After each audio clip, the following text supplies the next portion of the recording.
আল্লাহ পাক তার প্রতি রহম করুন যে আমার এই কথাগুলোকে অন্যের কাছে পৌঁছে দিবে। নবীজির ভাষণ। এরপর নবীজি বলছেন, জেনে রাখো নিশ্চয়ই তোমাদের পরস্পরের, মুসলিমদের পরস্পরের সম্পদ, পরস্পরের রক্ত, পরস্পরের এই যে জান মাল ইজ্জত, এগুলো একে অপরের জন্য হারাম। মুসলিমদের পরস্পরের রক্ত, পরস্পরের ইজ্জত সম্মান একে অপরের জন্য হারাম, এর হানি করা একে অপরের জন্য হারাম। ঠিক যেমন আজকের এই দিন হারাম, এই শহর হারাম, এই মাসও হারাম।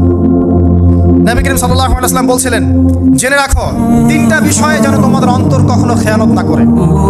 তিনটা বিষয়ে তোমাদের অন্তর যেন কখনো খেয়ানত না করে।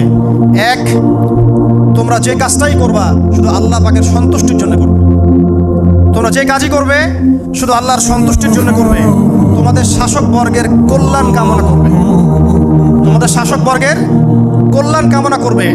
3 নাম্বার, মুসলিমদের জামাতকে আঁকড়ে ধরে রাখবে।